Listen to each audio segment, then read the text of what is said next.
Good evening, everyone. It is 6 p.m. I'm going to call this City Council meeting to order. Will you please stand with me to say the Pledge of Allegiance? I pledge allegiance to the flag of the United States of America and to the republic for which it stands, one nation, under God, indivisible, with liberty and justice for all. Okay. Quick roll, and I'll start with Councilman Lavaca online.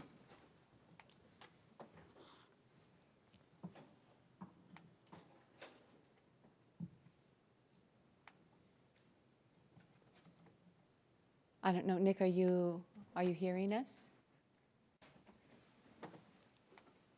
Well, for the record, we do see Councilman Lavaca online. Okay. I'll go on down to Councilman Loy. Here. Councilwoman Kesty. Present. Councilwoman Diamond. Present. Councilman Henderson. Here. Councilman Koch. Present. And Councilman Burns. Present. All right, excellent. Everyone's online. Before I move into the approval of the agenda, I don't know if you all had the ability or the opportunity yesterday to receive an email. It went out to all of us that there has been a revision in the City Council agenda and packet. The first has to do with the interlocal agreement with Fire District 8. It has been formalized, so that was added to the packet, just so you are aware of that. And the second one is after we adjourn, we will have a closed session to discuss a collective bargaining agreement. And that also has been added to the new agenda. So with that, I am asking for approval of the agenda with those changes in mind. Do I have a motion? Motion to approve. Thank you. Do I have a second? Second. Okay, thank you. So we have a motion by Councilman Henderson, second by Councilwoman Diamond. All those in favor signify by saying aye. Aye. Opposed, same sign. Thank you, Nick. Motion carries. Next is the consent agenda, items 1 through 7. Do I have a motion? I'll make a motion to approve. Thank you. Do I have a second? I'll second that, Madam Mayor. Thank you. This mic is weird.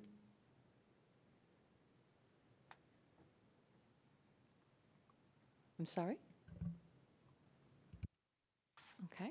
So I have a motion by Councilman Cox and by Councilman Burns for approval of the consent agenda, items 1 through 7. All those in favor signify by saying aye. Aye.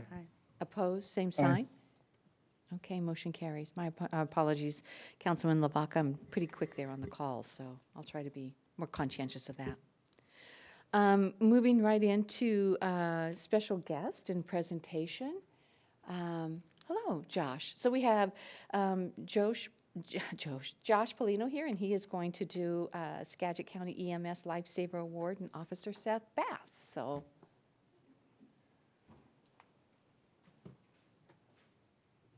Welcome, Officer Bass.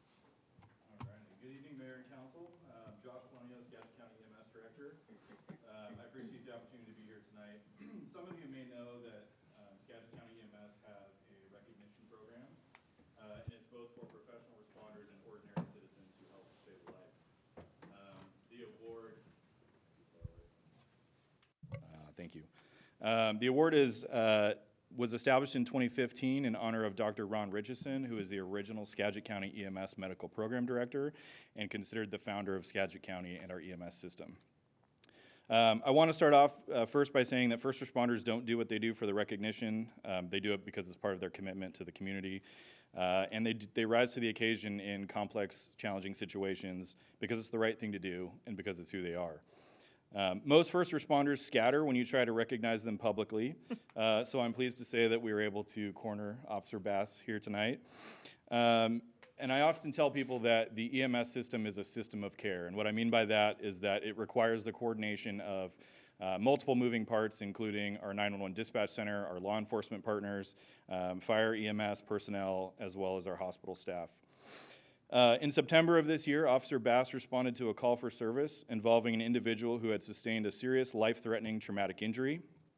Amidst a chaotic scene with competing priorities, Officer Bass initiated bleeding control measures and assisted with the transition of care to arriving firefighter EMTs from Skagit County Fire District 8, followed by paramedics from Aero Skagit.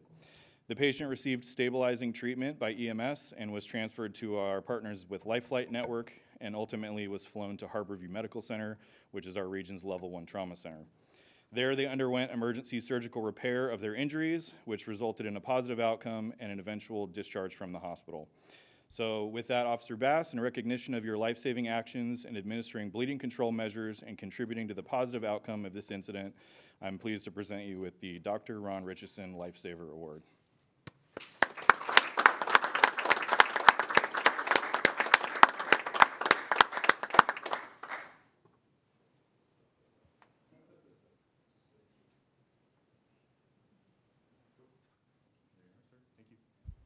Thank you. Thank you, Josh. And thank you, Officer Bass, for your commitment and dedication, not only to the city of Sedro-Woolley, but the county itself. I know you want to run out of here as fast as you can, don't you? Thank you. All right, moving on to City Administrator. Charlie, so we'll start with you. No report this evening. All right, thank you. Moving on then to City Council, and I'll begin with you, Nick. Are you able to share any report tonight? Yeah, I believe so. The Christmas tree lighting was an absolute hit. It was a lot of fun downtown. All the shops seemed to be hopping, so it was a great job. Well done. All right, thank you. Councilman Loy. I have nothing this week, thank you. All right, thank you. Councilwoman Kesty. I'll steal some of your time then. Okay, you have it. Well, I just want to thank all of the crew and the volunteers for the wonderful Christmas parade that we had, and then invite everybody here to what we have coming up this weekend. So we've got the Santa breakfast at 8:30 a.m. to 11:30 at the Sedro-Woolley Community Center. And then at 1 through 3, the Sedro-Woolley Museum is doing cookies, cocoa, and clues with Santa and Mrs. Claus. So you're all invited to come to that as well. All right, thank you. Councilwoman Diamond. Nothing this evening, thank you. All right, thank you. Councilman Henderson. After you finish up at the museum on Saturday, December 14th, the Sedro-Woolley Fraternal Order of Eagles is putting on an ugly sweater fundraiser with line dancing, and they partnered with Skagit Rotaract, and all proceeds from our donation event are going to go to Family Promise. So that starts at 7 p.m. at the Sedro-Woolley Eagles, 1000 Metcalf Street, and the public is invited. Okay, Thank you. so it is open to the public. It is. Okay, thank you. Good. Councilman Cock. Just briefly, I wanted to thank the mayor and Tom for sharing with council the story about the interesting article about ghost signs, which I think will be very relevant to our murals. And I have to be honest, I didn't know it was such a complex controversy about whether to leave them or partially. And my thought is, if they can, touch up the old masters, why can't they touch up our murals in a nice way? But I'm no expert. But it gets back to my original thought on mural and art, especially in the downtown core. I think it should have a historic connection to it, because that's what will draw people into our town and make them feel good about our town. Thank you. All right, thank you. Councilman Burns. I want to thank everybody who helped make the parade possible. The Lions Club was out there selling Christmas trees this year, and we were happy to sell out. So hopefully we can continue to do that into the future. Got a couple other things for you. Public Safety Committee meeting just before this, and we had updates from the fire chief on District 8 contract, which you have in the packet later on, so I won't cover much. The MIHP process, they have one candidate right now and are open for more. We also got some fire data. Got an update on the Department of Emergency Management contract that the city staff and other cities are going to be working through, so we'll have more brought to the council once that becomes more hashed out. We got a police update. Looks like hiring. We had the one lateral transfer. We have 2 entry level, one that just started basic training today, the other one that they're hoping to get into the academy soon. 4 open spots plus the SRO and the COPS grant to be filled after those 4. With the emergency management, we talked about possibility of drills in the future in the city, and something else that was brought up by Councilmember Kesty was crosswalk safety. I wanted to see if Charlie, should I make a motion for us to consider installing a couple more, or I was just going to follow up with Public Works and we will come back and report out to you. That sounds great. Thank you. I just wanted to make sure we moved forward on that. And while we were in that meeting, I noticed I got an email from FSEC, their first meeting that I've gotten a notification for that will be about the best storage facility is happening on the 18th at 1:30. If you look at the agenda, it's item P, so very last thing in the meeting, if you're interested in checking into that. Charlie, you look like you have something to say too. No, but we will check that out as well. Okay. And that's all I have tonight, Madam Mayor. Thank you. All right, thank you. So a couple things, but first, Charlie, did you want to address this? I mean, this is, yeah. Thank you. Yes, I did not catch that in my my opportunity to speak earlier, but yes, we have a parks brochure now, and it's been distributed to the chamber. This was something on our to-do list under the council goals. Covers all of our parks, has a section where it opens up into a bigger map view, and kudos to Nathan Salsina for all the work he put into this with the graphic designer, and I was involved in it a little bit as well. Yeah, it was quite a process, I know. Yeah, we're happy to get it out there. Coordination and all of that, it was a process. So, Absolutely. yeah. Yeah, our thanks to Nathan. Nathan did do an excellent job, and he hung in there and made it happen, so, yeah, good deal. Can I ask a quick question on that? Yes, absolutely. Have enough been produced that they could be used as a marketing tool? Because that might bring some people to town. Yeah, we've distributed some of these to the Chamber of Commerce to be distributed there. We've got them here at City Hall as well, and yeah, we're going to work on potentially getting some of this on our website also. Excellent. And then I attended a legislation 2025 update. Just real quick, there was a lot of information that was given in a little over an hour. But the new session will begin on January 13th. It's going to be a long session, so it'll end right around April, I think it's April 27th or 28th is the last day, so several months. The state is reporting that they are $8 to $12 billion in the deficit, and they're saying that's over the next 4 years. They're going to try to work at increasing the revenues. They're definitely going to do reductions, and do new revenue to make that work over the next 4 years. So we'll be hearing more about that. The focus this year is going to be on housing, in particular the cost of renting, behavior health and childcare, and also housing in particular, that is getting it built. So part of that has to do with the housing. What they want to do is look at the move from the land use, which they've been doing over the last couple of years, which is what it's been kind of an angst for us, but we've been dealing with that, to the more affordable housing piece. In other words, making it more realistic to get those housing for low-income housing built.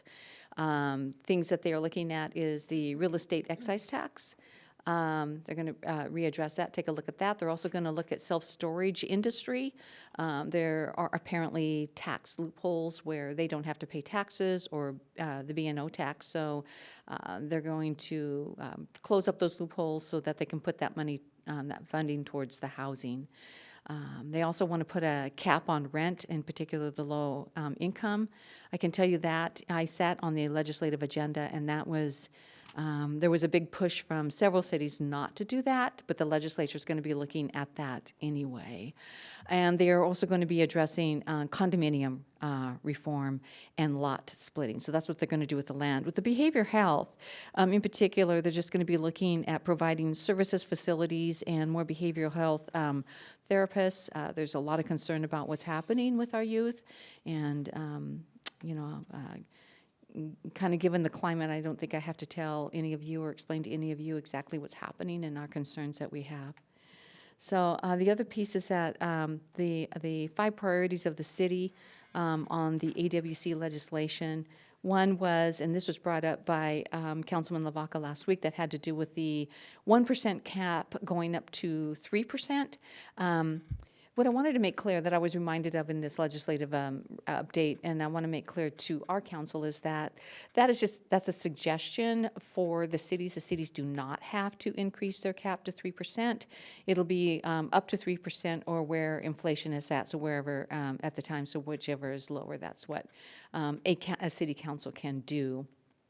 So the city council doesn't have to adopt that if they don't want to, but if in future city council members find that that's something that needs to be done, they will have the opportunity to do that. And that was brought on in large part by the amount of budgets that, there were just a lot of city budgets that received challenges, and they had a hard time bringing about a balanced budget. We were very fortunate. We've been on top of it. We did not experience that, but I don't know, who knows where the future will go. So those were kind of the gist of what they talked about. There were lots of other things that they talked about. You can go on to the AWC website, and they do have a recording there where you can listen to the entire session. So I just wanted to share that with you because that's something that we are going to be addressing, and it's something that you're going to be hearing a lot about, and I wanted to get it on your radar. And, you know, if it's something that you want to have a session concerning, one of our work sessions where we talk about some of this stuff so that you're better equipped and you have better understanding, and you can take that back to your constituents, or even just both your constituents and also taking it to the legislatures.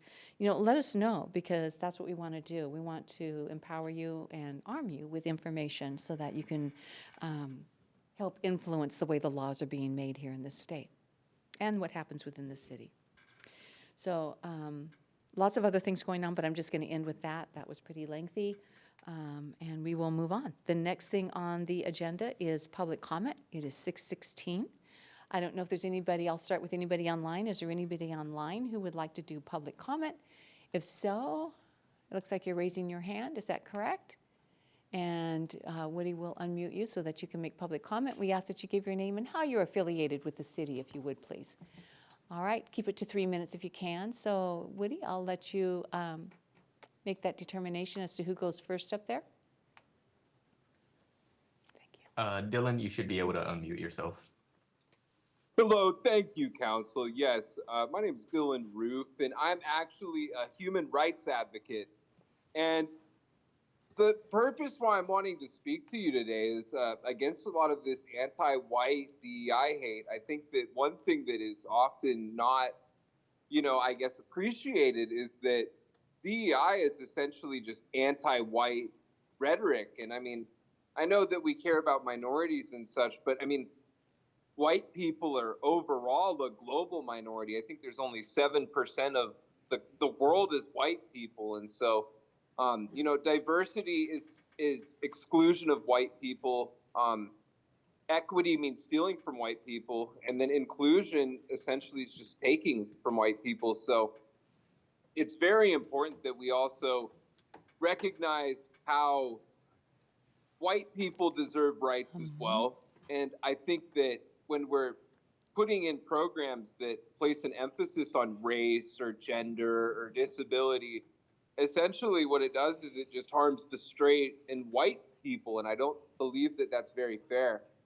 And I think that the best way that we can attack some of this anti-white racism is by restoring America back to what it was like in 1776. I mean, it's very unconstitutional, a lot of the laws that are passed. It's discriminating against the American citizens that were born in this country, that their ancestors founded and built this country for them. And now what we are doing is we're passing all sorts of laws and agendas that negatively impact them.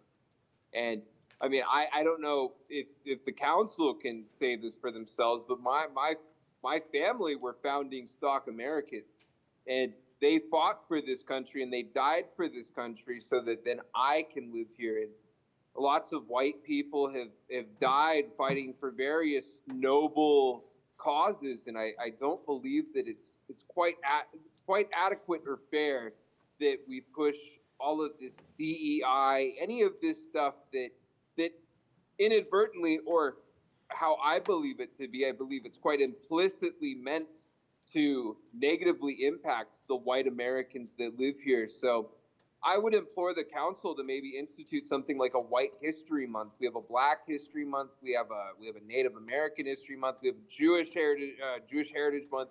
I find it somewhat odd that we don't have a White History Month when white people are the vast majority of the people in this country.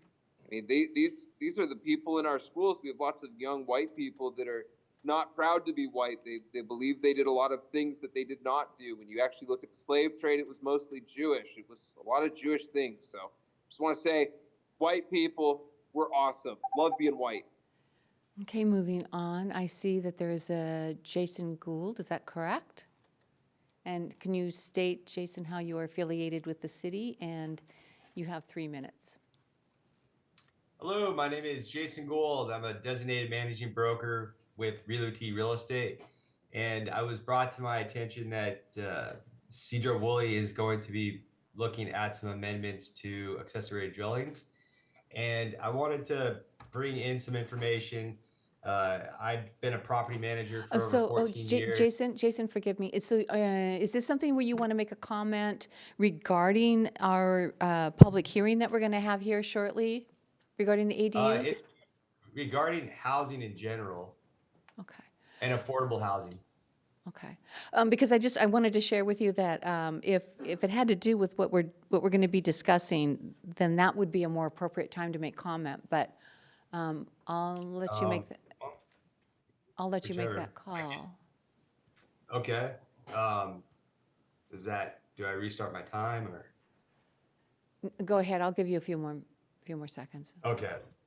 I'm a property manager for over 14 years, and I wanted to bring some information to the city council's attention that is being almost twisted in the media, surrounding affordable housing and short-term rentals. I currently manage over 75 Airbnbs, not in Sedro-Woolley, but in other areas such as Seattle, Anacortes, Mount Vernon, Idaho.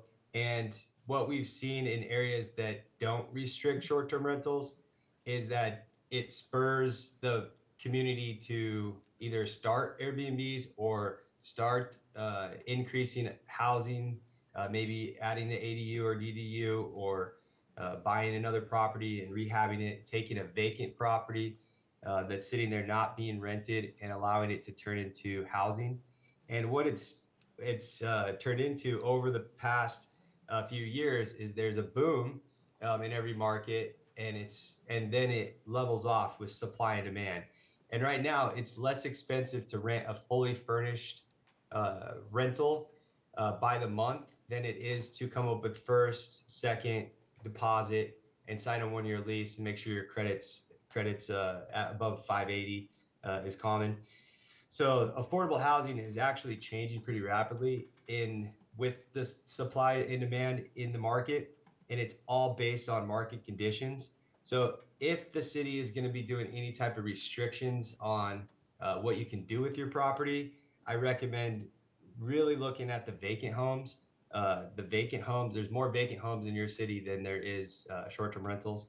And it allows for the homeowner to decide that they want to go ahead and invest in building an extra housing unit on their property or buy another unit, turn it into housing, and eventually, sooner than later, the supply and demand will level off, and it will actually be less expensive to rent a fully furnished unit versus a empty unit that you have to come up with either 2 months or 3 months up front.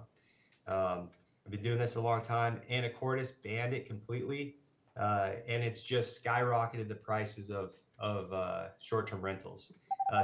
Seattle banned it to 2 owners can own an Airbnb, and what it's done is just it's leveled off and it's starting to decrease. You actually can rent a long-term rental the same price as a short-term rental right now. So I just want to make sure that all information is taken into consideration on any rules passed, and for the city council to consult with the Realtors Association and local realtors on what their thoughts are, because we are the front line to housing. Okay. All right. Thank you, Jason. Moving on to Richard Vale. And please state your name and how you're affiliated with the city, and you have 3 minutes. Hello, my name is Richard. I've been a resident of Sedro-Woolley for the past 10 years, okay? And I know things have been changing the past couple of years, and I wanted to propose to the council members some policies that come to my mind that I think would greatly benefit our community. You know, we could start instituting at our parks some T&D policies or some TKD policies to keep the parks clean and help preserve a future for our children in this community. And I think by allocating a budget to enforce these policies, our children are going to have a better life. You know, a world, because eventually our world, our country, our city, we can push these niggers and Jews out, and we can make a cleaner city for all our people. And that's all I had to say. Thank you, council. Oh. Moving on to, is it Jordan Haas? Please state how you're affiliated with the city, and you have 3 minutes.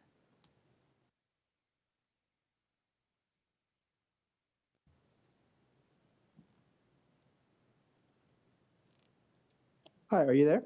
Yes, are you there? Yes, hi. So, yeah, I'm a concerned citizen of Washington, and I agree with the first caller. On the other hand, we as white people especially, have been tired of niggers ruining our country. So I propose that we could have like no nigger zones for the state of Washington. And I think that would pretty much lower up the crime rate, in my opinion. Thank you.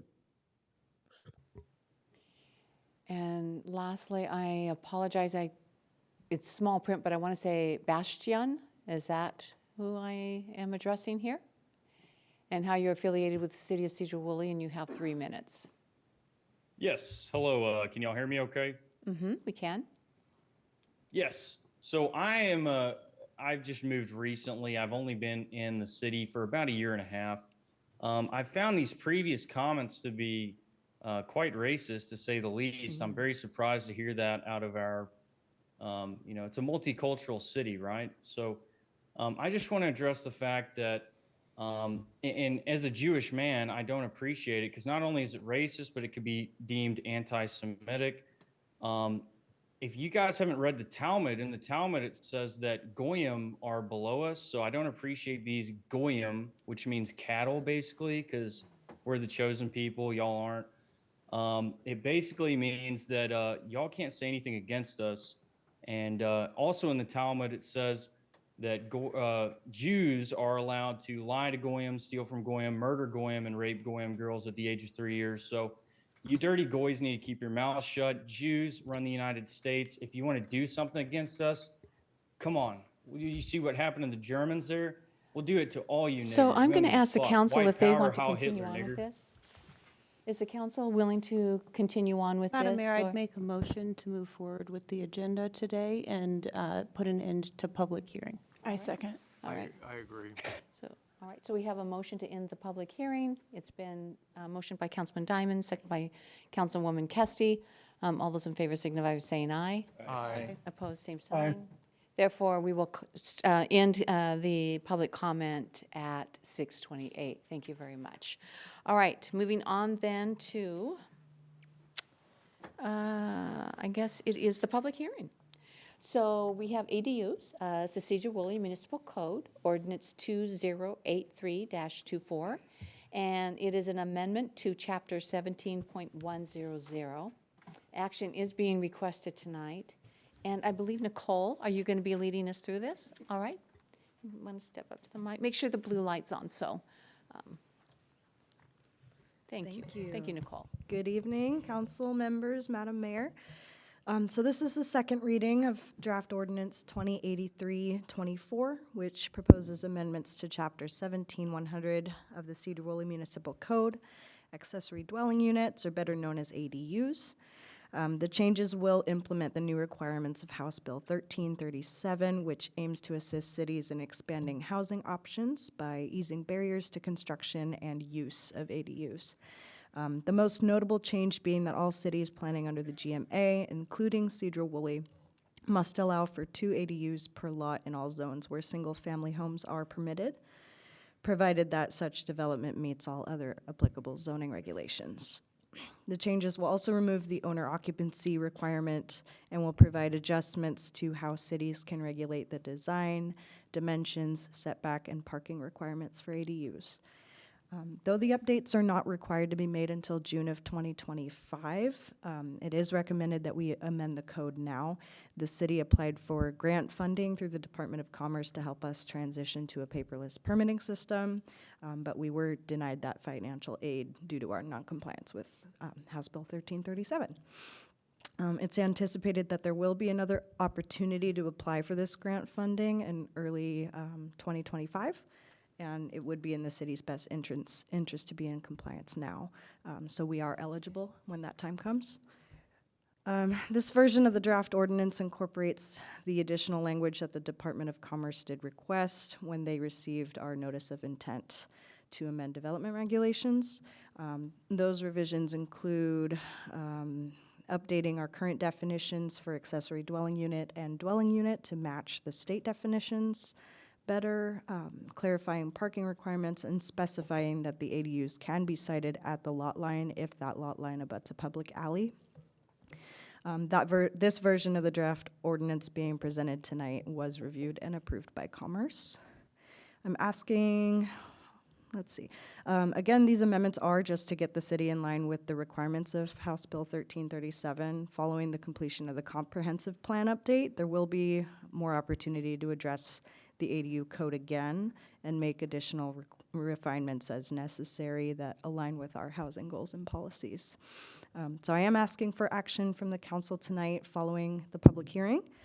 The recommended motion is to approve ordinance 2083-24, adopting amendments to chapter 17100, accessory dwelling units of the Sedro-Woolley Municipal Code. All right, thank you. So because this is a public hearing, we're next going to put it out to the public. We did have a sign-up sheet here in the council regarding anyone who wanted to speak to the public hearing and the ADUs and the amendment to the Municipal Code, Chapter 17.100. I did not have anybody sign up. Is there anybody within the chamber here right now who would like to give any kind of comment? Okay. Seeing none, then I will turn this back over to the City Council to answer any questions, get any questions answered, make any comments. Yeah, it's back to you. So does anybody have any questions or comments for Nicole? I do.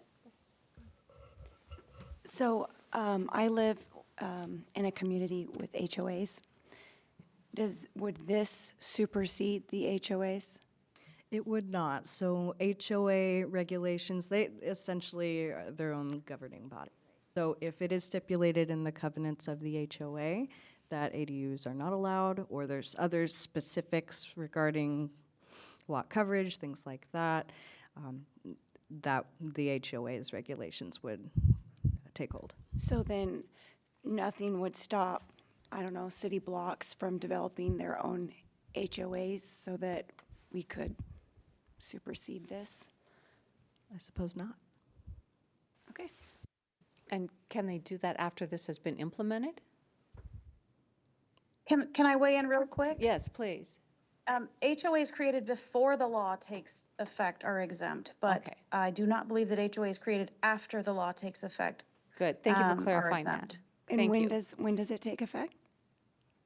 So House Bill 1337 requires that all jurisdictions that planned under the Growth Management Act pass this within 6 months of their next periodic update due date, which ours is coming up. And so if we don't pass it by 6 months after our comp plan is due, then it just automatically applies to us. So right now, where are we at within that 6 months? How much time do we have? Oh, we haven't passed Ours it yet. is due December. So So the of comprehensive next plan year. update is due June of 2025, which means this would not, by state law, need to be implemented until December. But if we did it now, we would stop all of that from even happening. No. No? They're just saying we would adopt it now and just But if, okay, but if we adopted it now, that couldn't happen, because our city would already state that then? How would that work, Nikki? Did you hear the question that Councilwoman Kesty is asking?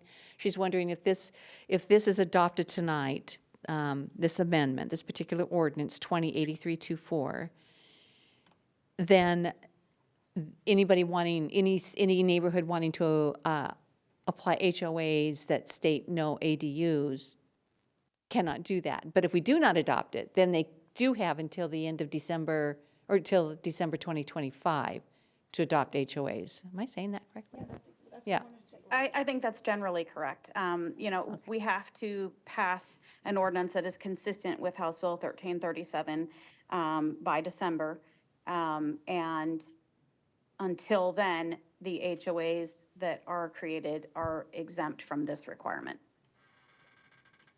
Thank you very much. Okay. All right. Any other yes, go ahead, Councilman Burns. How much was the grant that we missed out on from not having this? Do you remember? Do you remember? Oh, gosh, I think it was about 80,000. Well, the grant was up to 300,000, I think.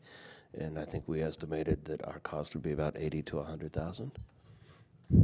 Okay, so about 220,000 is what we didn't get because of it. Am I understanding that right, or were you just asking for 80? The max that we could ask for, I think it was around 300,000. We did ask for the max. Okay, that's where I was 300,000. going, is what did you ask Oh, for? I'm sorry. Yes, right. I right. see.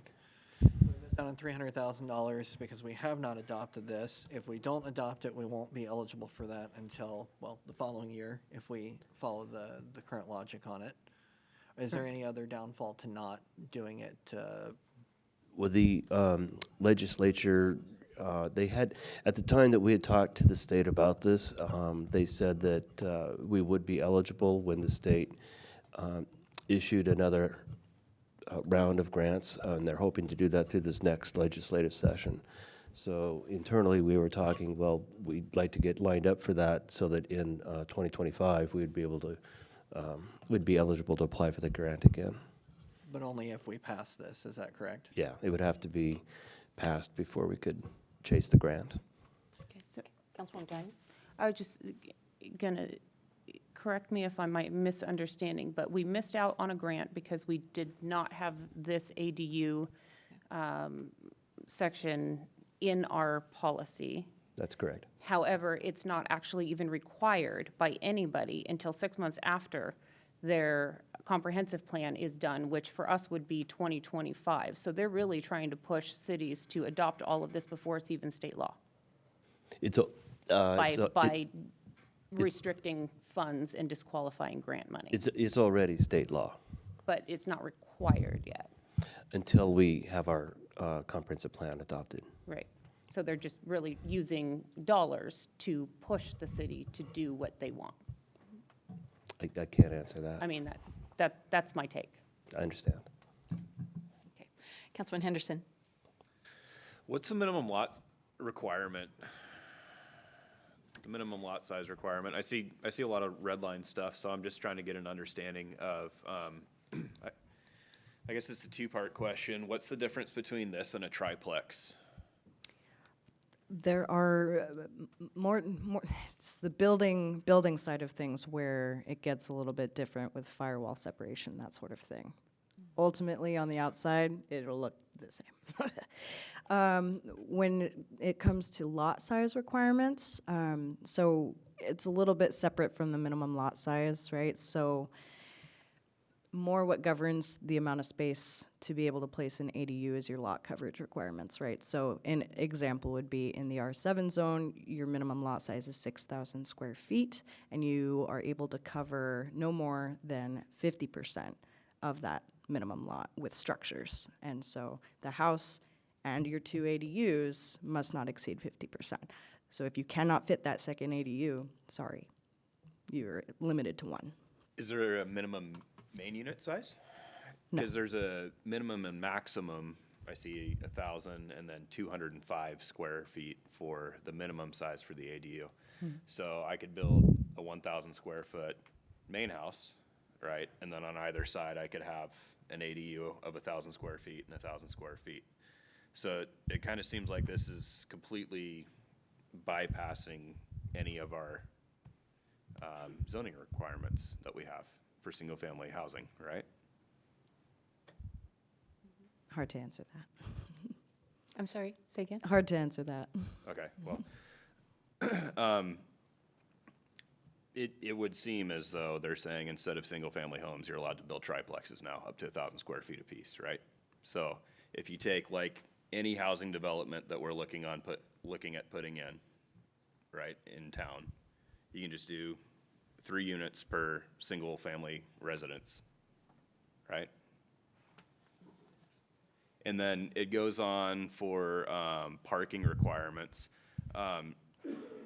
Charlie, this is actually a question for you, or actually maybe you or Thomas. We talked about several months ago updating our residential parking code, and that's been with the Planning Commission for a little while. And I see that there's very limited parking restrictions in here. Item K says unless the ADU is located within 1/2 mile walking distance to major transit stop defined by an RCW, which if you look up that definition, says a stop on a high capacity train system, commuter rail stops, stops on a rail or fixed guideway, or stops on bus rapid transit routes.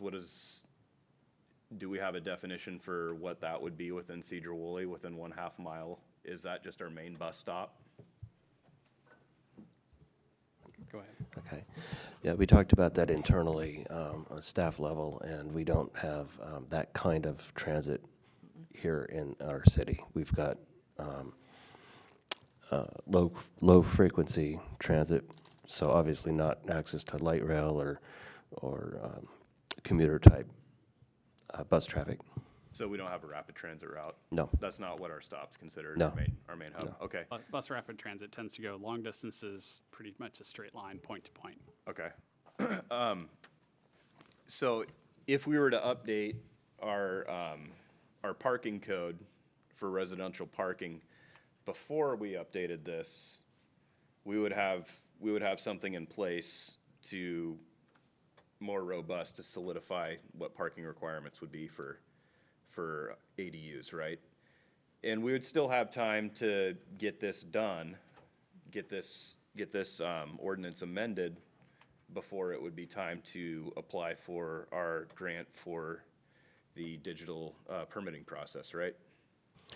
To answer the first part on the parking, that is working its way through the Planning Commission. We expect to have more discussion on that topic in January, and hopefully we can get that wrapped up soon. We'd have to make sure that both ordinances are in sync, just for logic reasons. And then what was the other part to that? Getting the applying for the grant, or yeah. So if this were to be in place at the time that the legislature, if they call for another round of grant applications, if we're done with this part in time for that, then we'd be eligible to apply for a grant. Did that answer your question? That does, thank you. Okay. I'm just trying to make sure that we don't just shove this through right now because you drive around town at night here or in other cities where they've done things that I wouldn't recommend them having done in the first place, and you see what their parking looks like at some of the multifamily residences in areas where you'll have a townhome and you'll have parking below and garages below, and you have cars spilling out into the roadways. It's just a mess. So even some of our newer planned communities, when you drive through them, even the way that parking is right now, it's hard to navigate through there at times when all the cars are at home. Parking's always been a big issue in this town. We tend to change our commercial and our mixed-use parking from time to time, but I really would like to see that residential parking component solidified to make sure that we're not doing something we might regret in 3 months by not making sure we have all of our ducks in a row. Can I add to that quickly? So just to clarify, our current regulations for parking for ADUs is 1 per ADU. So this doesn't change business as usual. In no case would we require more than 1. Something that we could look into in the future is potentially doing kind of a scale. So look at lots of this size or less, 1 stall is required, lots of this size or more, 2 stalls required, something like that, to where it does scale up if the potential for 2 ADUs is there. But I do recommend that we do pass this tonight, just so, because the grant application did take quite a while to put all the pieces together for that. So I do worry if we don't take care of this now that we will be in a bind there. I understand your concern, but right now we're looking at something from Commerce that's been redlined to where this is the wording that they want, right? My concern is, you're right, with ADUs, we have, it's a one parking spot requirement, right? But it goes on in here to say that there was limitations for occupancy for the ADUs of 4 people, and that's been redlined out. So 1,000 square feet, you can have 3 bedrooms, you could have 3 cars. Where are the cars gonna go? Can I weigh in on the red line on the number of people? Go ahead, Nikki. That's actually illegal under state law, which is why it's been redlined. There's a law that came into place in 2021, RCW 35A.21.314, which prohibits us from limiting the number of unrelated persons occupying a household or dwelling unit. So that's why that was redlined. I did see Councilman Lavaca. Thank you, Nikki. I did see Councilman Lavaca had his hand up. Councilman Lavaca, would you like to ask a question, make comment? No, not at this time. It was answered. Thank you. All right, thank you. Go ahead, Councilwoman Kesty. Councilwoman Kesty. Okay. At this time, I do not feel comfortable passing this into our code. I realize about the grant. We'll have time later on down the road. I'd like for community members to come forward and perhaps make a look at the HOAs as an option. This is being handed down to us, and there's always a way around, so I'd like to have that option for us and the constituents. Okay. And Councilwoman Diamond? I was actually going to also just state that I'm not comfortable moving forward with this either. I think that there's some loose ends and there's some very legitimate questions. I also am not on board with passing something simply to ensure that we could possibly get some grant money. If it's done hastily without additional policy or discussed, we could drastically change the way that the city of Sedro-Woolley looks and how things work, from parking to sewer hookups to lot sizes to all of the different things. And that's our city's future. And trying to pass this hastily in attempts to possibly get a couple $100,000 worth of grant money, to me, would be doing it at the possibility of sacrificing the future health of the city, and it's not something I'm willing to do right now. Okay, Councilman Burns? It's sounding like this probably isn't going to be going anywhere tonight. I'm guessing that all the changes or most of the changes made in this are required by the state law. Would I be correct in that presumption? Correct. Is there anything in it that we're not going to end up having to do in a year from now, regardless of how we feel about it, without being in violation of a state law rule? You're correct in making that assumption. All of this will apply. Okay. It's 6 months after our comprehensive plan update. Okay, which we're expecting in June or by June? Comprehensive plan update is due in June of 2025, so these will come into effect in December 2025. Have we had anybody request to open a HOA in the past 8 months, I think, since this became law? No. Not to my knowledge. Okay. Typically, HOAs, when I find out about them, are established as part of subdivisions. Not in the last little So while. one more question then. Do people have to apply to the city to open a HOA, or they just kind of get with their neighbors and fill out a piece of paper? I've not seen it where there's been an HOA formed after a subdivision has been created. As Nicole said, the HOAs typically are created at the time that a subdivision is under review and goes through approval, because that has to do with maintenance of the subdivision. So if there were a group to come in to establish an HOA on an existing neighborhood, that would be probably a first. We'd have to do some legal research. Okay, thank you. Councilman Henderson, I see your light is still on. Do you still have comment? I just wanted to touch back on, maybe Nikki could look into this and Thomas about the parking regulations that we want to develop for residential and try and get a lot of these things ironed out.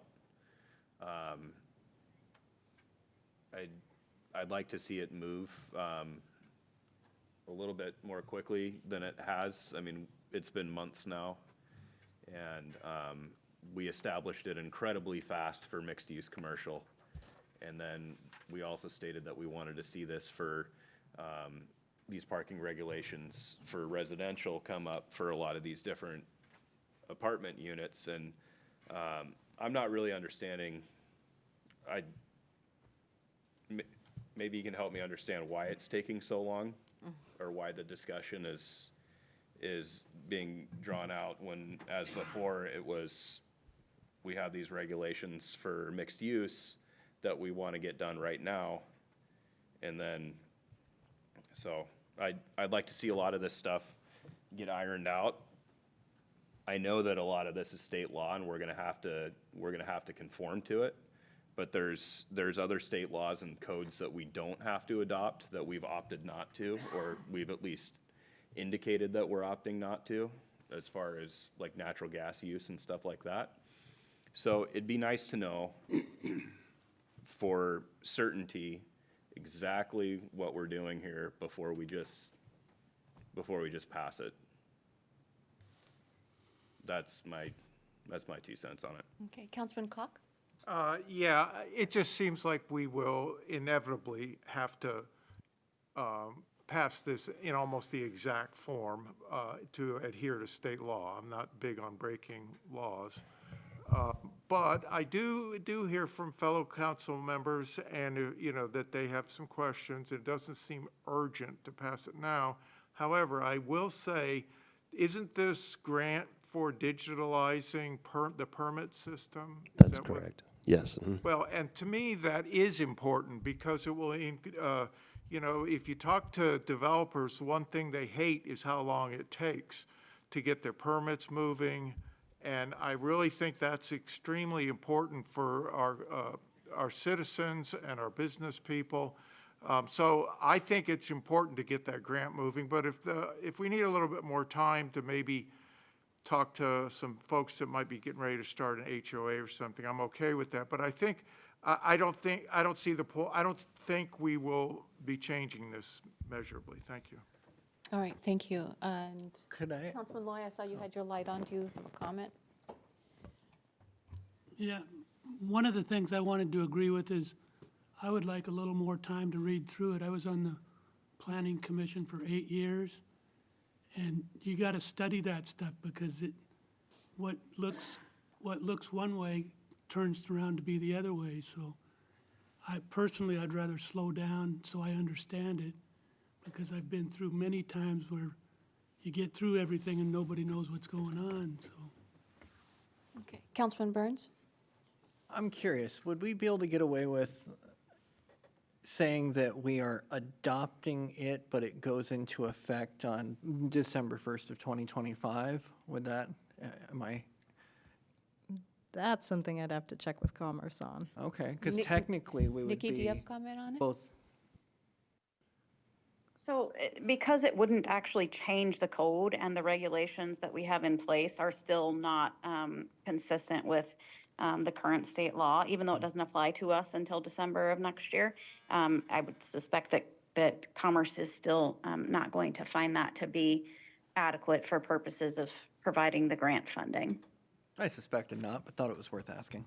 Okay, It definitely was. yeah, it's a good thought. All right, so what does council want to do here? Do we have a target date from when we can get those questions answered and bring this back? It So won't we be can make until sure that we're, January 8th, I think would be the next, yes? That's the next possible day, but I defer to Tom. I know that you've got a number of things we're trying to sequence here at this point, along with the comp plan. Yeah, and in terms of comments back on the parking standards from the planning commission doesn't meet until the third Tuesday of each month. They only meet once a month. So I'm not sure what date that is in January, but if you wanted to wait till after planning commission has had a chance to finish up their discussion on the parking standards, we could do that too. are they meeting on the 17th of this month? They are, but that's regarding the comp plan stuff, the vision statement and things that they're working on. So the soonest may be towards the end of February before this would come back, the answers would come back. February, I would say, yeah. And how will that, I don't know, come into play regarding the grant? When do they put the grant out? Is it after session, after legislation session? I assume so. It could happen during session, depends on when, if they bring it up and when they get it to the governor for signature. So it could happen during session. My thought would be if the session is ending in April, it would be at least not until April, sometime after April. I think this year it was opened up in June, so we kind of targeted June of next year.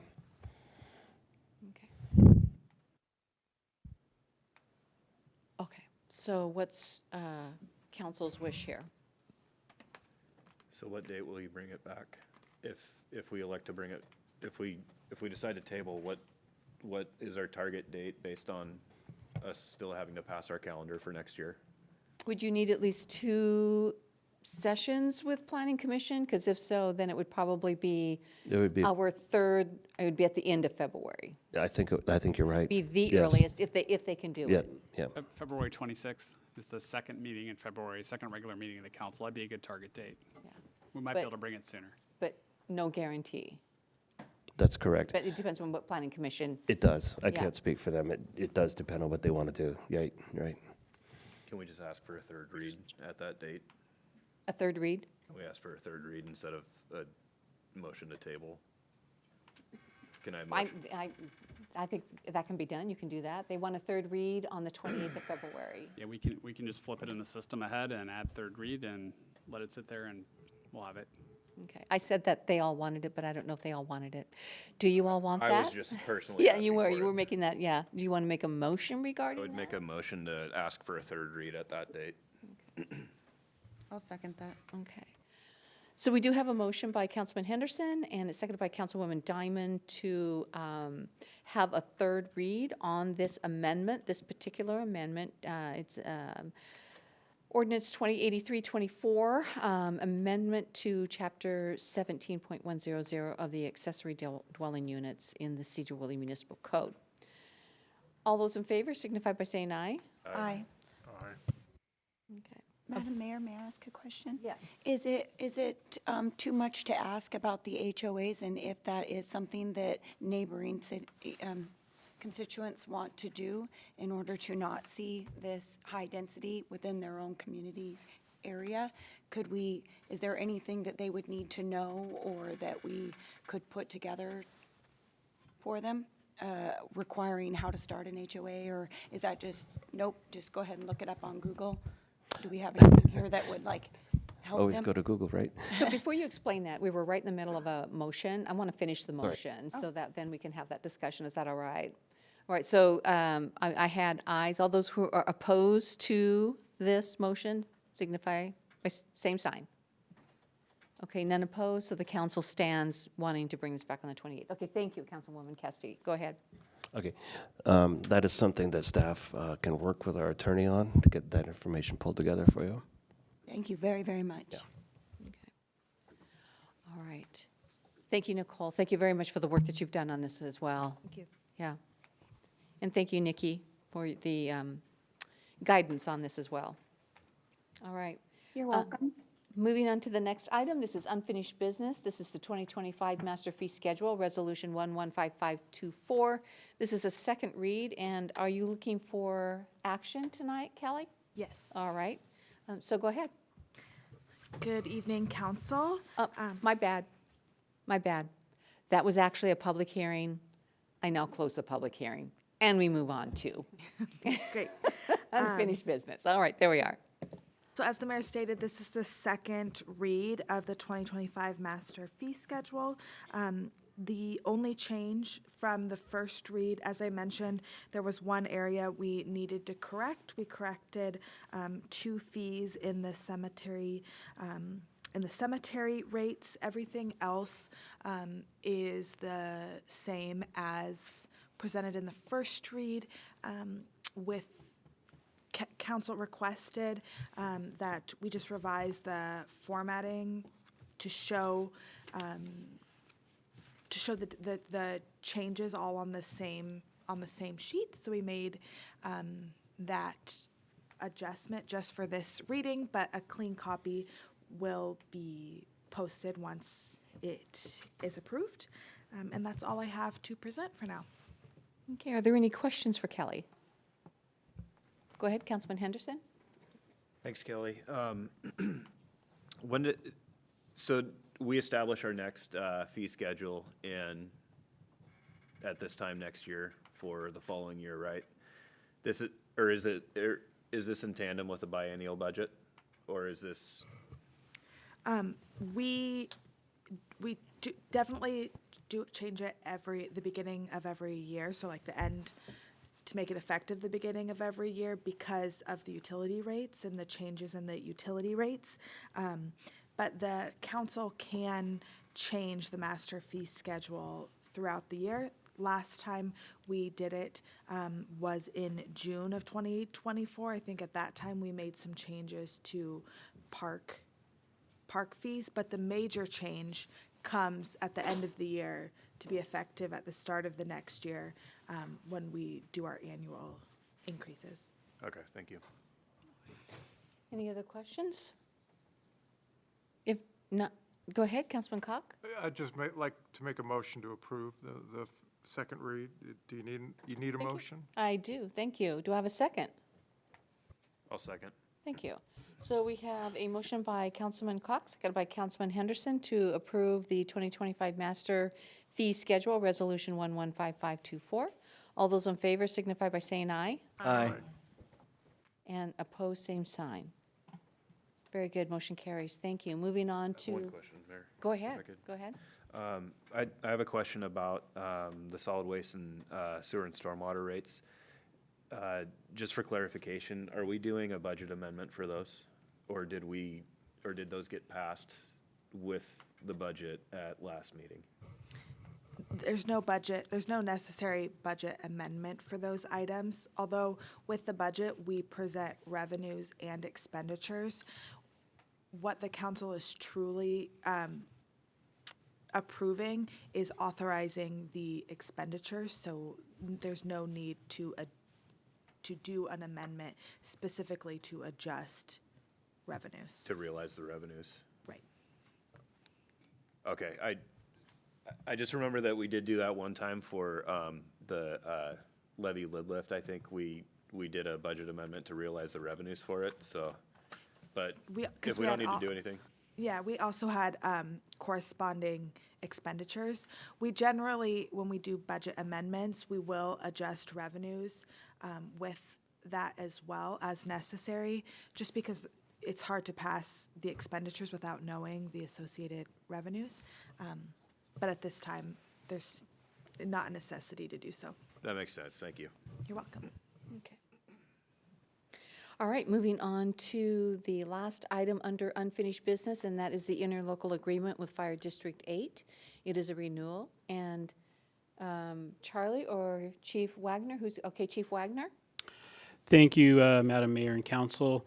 I just want to start off by saying thank you to the Public Safety Committee, the council, the mayor, Charlie, and Nikki and her team, as well as Danny Hagan with the assessor's office. This was a long process with many hours and hours of discussion and bargaining back and forth. After our last council meeting, with the direction and guidance of council, we went back to the table with our offers and options and successfully moved forward with your recommendations this past Monday. So the contract is in front of you in the packet, and it, I think, is a fair and equitable contract, I think, that we can live with and they can as well. This is going to allow us to continue providing services for those folks in District 8 South areas around the city limits, which includes on average about 700 plus calls in the past 5 years, each and every year. I think this helps them so they don't have to build a new fire station and the infrastructure that goes with that, which would probably be in the millions of dollars to do so.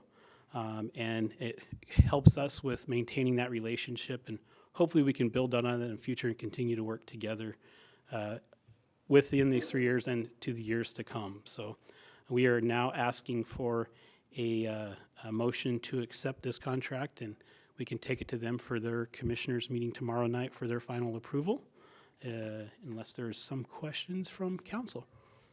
I would just like to state that I think I reviewed it, and this is excellent work by staff, Charlie, Chief, and it fits within the parameters of what we were seeking, and it seems to me a very fair and reasonable agreement, and also maintains our relationship with the fire district. So I think it's excellent work. Good job. Okay. Councilman Burns? Well, I just wanted to thank you for your work on this and appreciate that Fire District 8 is going to be paying to cover what services they are receiving. I think that's very fair, and I appreciate that it worked out. So thank you very much for that. I want to make a motion, but would you? We have one more. Councilman Henderson? Yep, thank you. Charlie, Chief, this is exactly what, and you guys got it done. So very good job. Proud of what you guys did, and this is going to be good not only for the city, but this is going to work out very, very well for Fire District 8. Everyone's on the same plane as far as what we're all getting exactly what we're paying for. So, good job.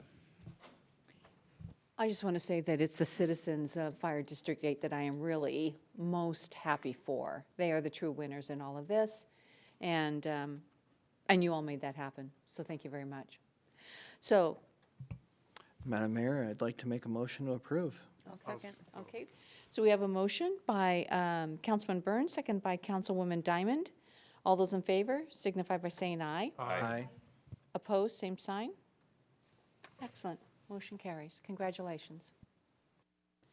Okay, moving on then to our new business. And first item is amendment to Chapter 12.40 and 17.50 of the Sedro-Woolley Municipal Code. This will be ordinance number 209324. It is the street tree regulations. This is the first read. Hello, Ashton. Welcome back. Hello, Madam Mayor. Hello, council members. Thank you for welcoming me back. So similar to the last presentation I gave, I just want to give a brief background on why we're doing these changes and then just quickly touch on what exactly is being changed. And then I also wanted to highlight what we're not changing in these two codes. So just some brief background, both the planning and the public works departments, we've had some issues in the past with excessively tall street trees being planted too close to essential infrastructure like sidewalks, sewer mains, as well as our underground and overhead utility lines. We also have noticed that the process for identifying and rectifying nuisance trees is pretty unclear in the municipal code. So these changes work to rectify that. And then there were also several inconsistencies that the Planning Commission noted between chapters 12.40, 17.50, and the Sedro-Woolley Public Works Department standards. So those changes have also been included in the amendments. And we've also noticed that there are no requirements in the municipal code for root barriers for street trees. So we also decided to amend those in both chapter 12.40 and 17.50. I will note that root barriers are required in the public works standard, so we're just simply codifying that requirement. So going into what's being changed specifically, 12.40.020, it's just really simple change. We're just including all of the right-of-way, all trees planted in the right-of-way to be considered street trees. Previously, it was only the street trees that were planted between the sidewalk and the street. We also, in the next section, 12.40.030, we added a table that clarified the dimensions for spacing, setbacks, vision clearance, all of those necessary requirements for street trees. And we, as I said before, we added a table for that. There previously wasn't. In 12.40.060, we also codified that the responsibility of the adjacent property owner is to regularly trim street trees to provide clearance for pedestrians and vehicles. 12.40.080 has some pretty substantial changes. This is going to be in regards to nuisance tree identification and removal. Ultimately, the Public Works Director is going to have the final say for determining whether a tree needs to be removed or not.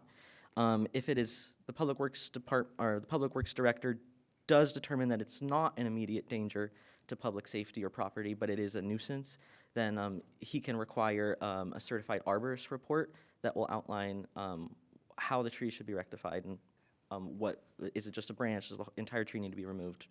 So, things of that nature. And we also established that, I just want to note that the nuisance tree removal process is also further explained in 12.40.130. Changes in 12.40.090, these changes are just rectifying some of those inconsistencies that Planning Commission noted. 12.40.100 prohibits nuisance trees from being street trees. That wasn't exactly clear in the municipal code before. 12.40.110 reclassifies our recommended street trees. A lot of those street trees were not the appropriate size for the classification they were given. We had a lot of medium and large trees that, we had a lot of, medium and large trees that were classified as small trees. And so we looked at the U.S. Forestry Service, Seattle Department of Transportation, and a couple other local jurisdictions for what their recommended street trees were and if they had any requirements for utility trees or non-utility trees. So we followed our neighbors in that regard. We also added a new section, 12.40.120, which establishes some requirements for our street trees. That first one is going to be that anything in 12.40, any street trees there also need to be compliant with our landscaping chapter, and that is where the root barrier requirement is going to be found. 12.40.130 establishes the nuisance tree abatement process will just follow what we've already outlined in Title 18 Code Enforcement. So the abatement process for any nuisances will also be applicable to street trees. I have a question while you're doing that. I see that one of the trees prohibited is the cottonwood. Thank you very, very much. Glad to see that one go. Is this something then that once this is in place, we can actually ask an owner to remove or not remove if it's already planted in their yard? I want to say that if it's already there, we cannot ask them to remove it, but I would defer to Nikki on that. Okay. I'm just curious. It's a true nuisance. More ways than one. Okay, I'm sorry, I didn't mean to interrupt. I just had a question regarding that. Yeah, no worries. And then in 17.50.070, we require root barriers for trees that are planted within 5 feet of underground utilities or within 5 feet of sidewalks.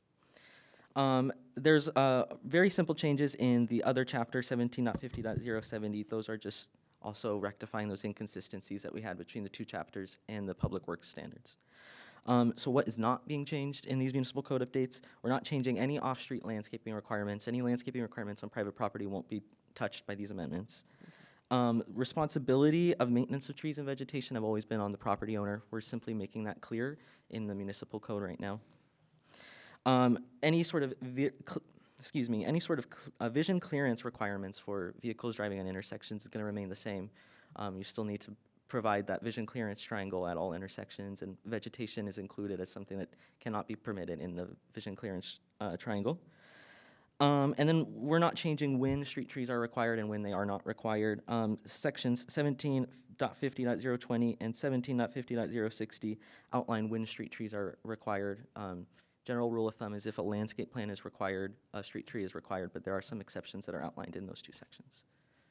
So now I would like to open it up to any questions that the mayor or council members may have. Okay. Councilman Henderson? Thank you for the present. It's a lot of information. One of the questions I had was there are some people that I know that have trees in the strip between their sidewalk and the roadway that they might not want there anymore. And we're not talking about big trees. We're talking about, you know, that big around, about 8 feet tall, that have been there forever, and they just make a mess and they're hard to mow around. Are people, according to this, our city code, is anything in there prohibiting them from removing those trees? I don't believe so, no. Okay. Yeah, if it's a responsive, Nikki? Well, I think that's maybe a little bit more complicated question, because technically, if there is requirements for landscaping within the plat, then those standards still have to be maintained. So I guess we would need more information on if those street trees were required or not, the ones Okay. that you've mentioned. Because I'm in Ward 4, and we're historically the older neighborhoods that run down the center of the city, you know, Ferry State, Talcott, Jameson, and every single one of those roadways is lined with trees, as you've seen. Some of them are large, and some of them probably need to be removed or trimmed back quite a bit to where an older tree like that, it would damage it. So there's a chapter in here for, or a subsection in here for removal. Is there a replacement requirement?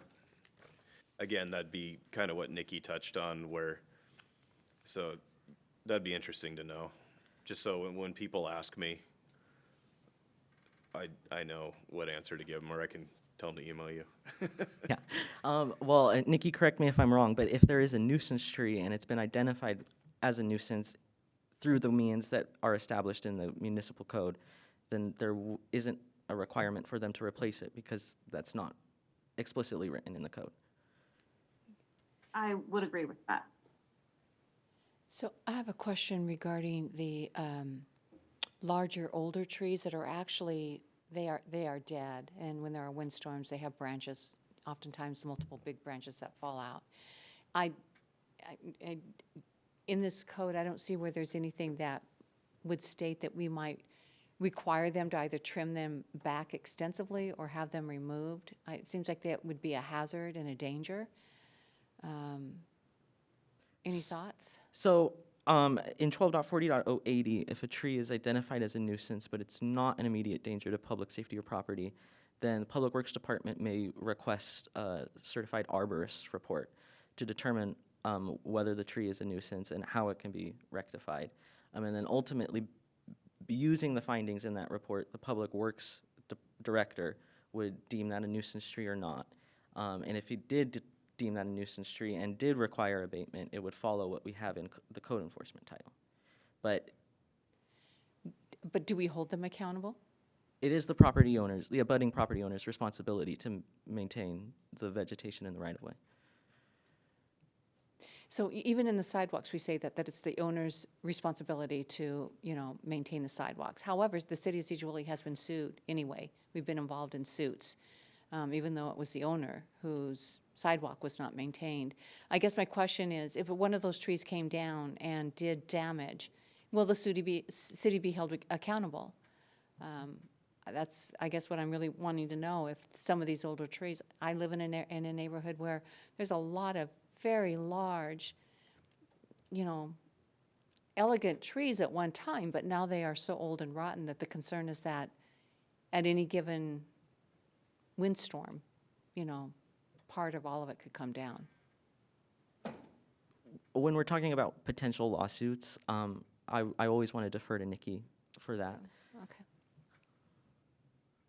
And typically, I prefer not to put Okay. on the record potential risks to the city. Okay. I would rather send a attorney-client privileged email. Okay, I can appreciate that. Thank you. Will you do that, please? Yes, ma'am. Thank you. Go ahead, Councilwoman Diamond. How is a property owner going to be notified of a nuisance tree? And at what point would they be notified now? Is it the city keep a current list? Is there something that, would it be something that would come up in the future? How would a property owner know that they now have a deemed nuisance tree and need to take care of that? And what's the timeline for them to do so? So I don't have Title 18 right in front of me here, but I believe that they get a letter from the city, usually from the code enforcement officer, that outlines the abatement process that we do have in 18.40. The way that it's written in the code, and this is not a proposed amendment, this is how it's written currently, is the city may but is not required to contribute to the cost of removal and replanting by payment or in-kind services. So it does seem like there is like a joint relationship or some cooperation between the property owner and the city in identifying a nuisance tree and either rectifying that nuisance or abating the tree. Right, thank you.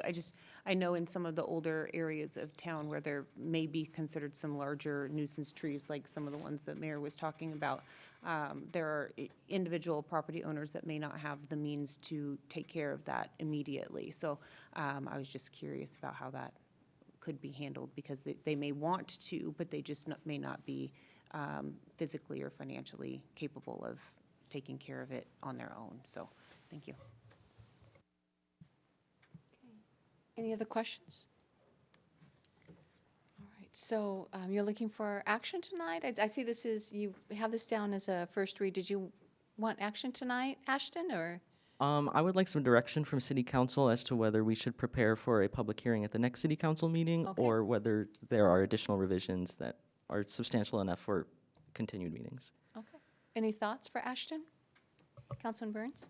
I'm good with the current reading of it. I'm by no means an arborist, so I don't know if your list is all encompassing or not, but I'm happy to see Cottonwoods on there, as Mayor Johnson is, and glad to see us looking closer at our tree code, because I often go for walks down Talcott, and it's kind of like going up and down hills in places. So I appreciate the need for this and thinking long-term on where we plant trees. I'd be open to having a public hearing on this next time. All right.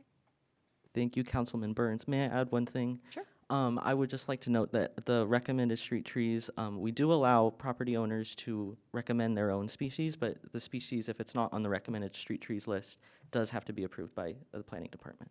All right, thank you. Good to know. Councilman Henderson?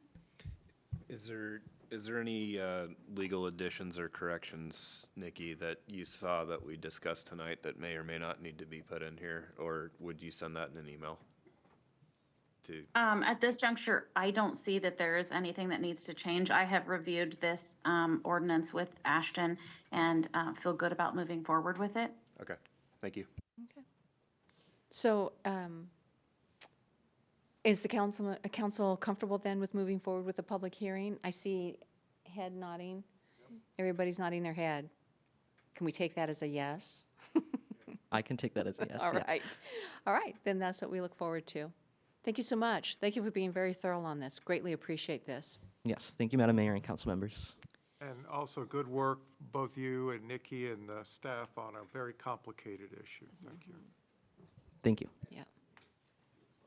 It is a sensitive issue here in Sedro-Woolley, isn't it? Very sensitive. Last item on the new business is the 2025 calendar. And Kelly, would you like to lead us through this? Yes. So attached, we included the 2025 City Council, Planning Commission, and committee meeting dates for the public meetings in 2025.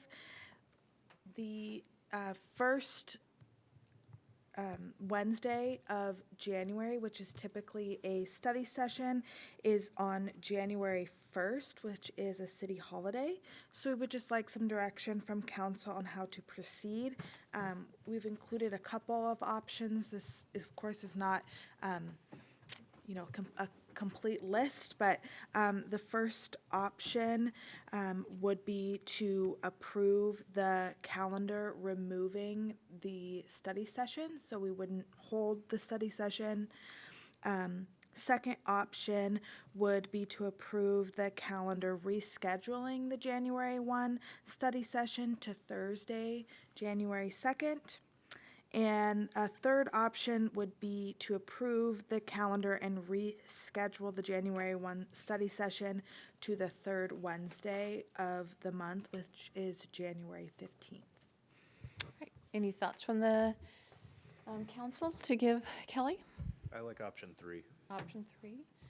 I agree with that as well. I like option 3, definitely not on the first. Other council members? I agree. Okay, do we have a motion? I'll make that motion, Madam Mayor. All right. I'll second it. All right. So we have a motion by Councilman Burns and seconded by Councilman Cock to approve motion number 3 of the 2025 council calendar, and that is to approve the 2025 City Council, Planning Commission, and Committee calendar rescheduling the January 1st study session to Wednesday, January 15th, 2025. All those in favor signify by saying aye. Aye. Opposed, same sign. Very good, okay. We'll all be able to enjoy our new year. With that, we are moving into a executive session. This is a discussion with legal counsel about current or potential litigation under RCW 42-30110-1I. Nikki, how long do you think you're gonna need here? What would you like? Perhaps 10 minutes, Mayor? All right. So we'll begin with 10 minutes. It is 7:26, and we'll be back at 7:36.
Okay, it is 7:37. We are out of executive session.